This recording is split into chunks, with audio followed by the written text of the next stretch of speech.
দেখুন, শেখ শাহজাহান গ্রেফতার হয়েছে। রাজ্য পুলিশের পদক্ষেপকে আমরা স্বাগত জানাচ্ছি। আমাদের সর্বভারতীয় সাধারণ সম্পাদক অভিষেক বন্দ্যোপাধ্যায় তিনি দৃষ্টি আকর্ষণ করে বলেছিলেন, আদালত মহামান্য হাইকোর্টের রায়ের একটি অংশের জন্যই পুলিশের হাত পা বাঁধা হয়ে গেছে, পুলিশ এ সংক্রান্ত মামলায় কোনো পদক্ষেপ নিতে পারছে না। অভিষেক বিষয়টি সামনে আনার পর আদালত সেই বিধিনিষেধ সেটা প্রত্যাহার করেন এবং পুলিশকে কাজ করার ছাড়পত্র দেন।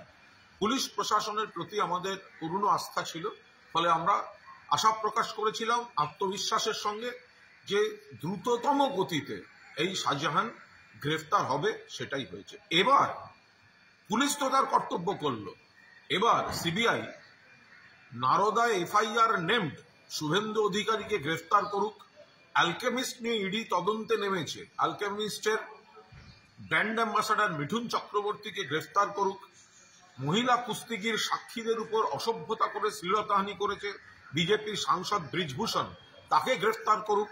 আর নির্মলা সীতারামন এত বড় বড় কথা বলে গেলেন, অথচ দেশের ব্যাংকগুলো থেকে হাজার হাজার লক্ষ লক্ষ কোটি টাকা লুট করে যারা বিদেশে রয়েছে, সেই ব্যাংক লুটেরাদের গ্রেফতার করে আনো। রাজ্য পুলিশ দেখিয়েছে, কথা রেখেছে। মুখ্যমন্ত্রীর নেতৃত্বে অভিষেক বন্দ্যোপাধ্যায়ের সেনাপতিত্বে সরকার এবং দল চলছে।